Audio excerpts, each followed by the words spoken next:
or began to read it was it was very captivating to me. How does it feel for you to be? I mean, you are a white man from the East Coast. Yep. A bit of a prickly individual at times, but a very earnest fellow.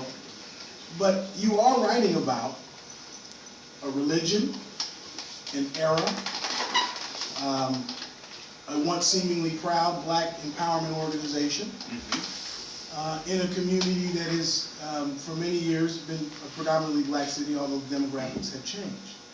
How are you going to manage this book, your reporting, and this reality of who you are and what your face may represent? Sure. But what does my face represent? To say that a white reporter couldn't have written this book is to say that an African American reporter couldn't write a book about a white murder. I mean, it's really, that simple. This book is an excavation project to try to get to the bottom of what happened to Bailey and to explain kind of where the base came from, what the belief system was based on, and how it managed to exist for 35 or 40 years in Oakland before 3 murders in the summer of 2007 caused its implosion, finally. And again, I just kind of refer the reporting to the notes section of the book. I come at this from the angle of knowing, how to dig on things, how to triangulate facts together. And I don't think that I a great deal of time to examine racism in the book. And I think the only way, that was really the one way that I could write it in kind of response to a question like that. And you have to look at what caused people to be susceptible to the belief system.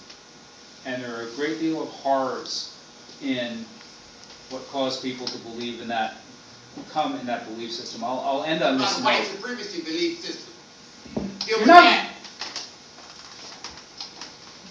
There's a story in the book on a chapter in Detroit where an African American doctor, European educated gynecologist, had the audacity to buy a house in a white neighborhood.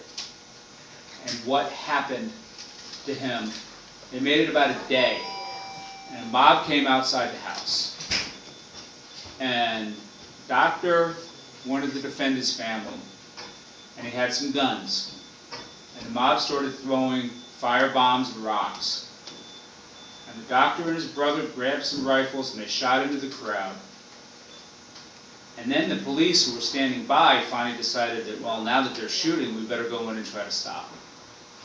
And they did.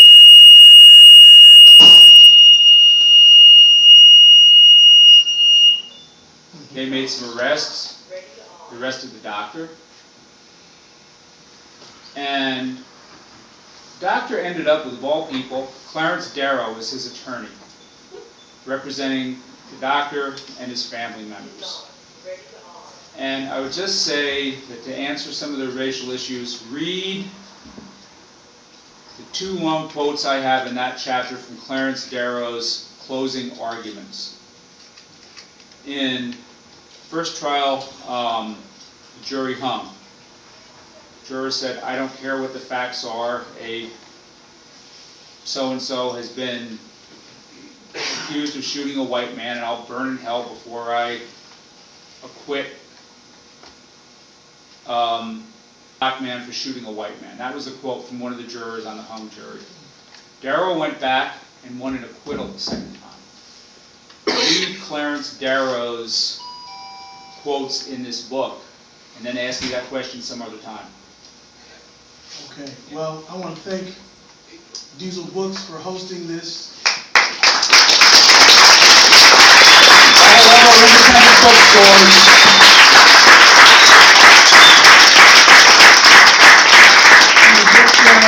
All the great questions, and Congratulations, Tom, and turn it over.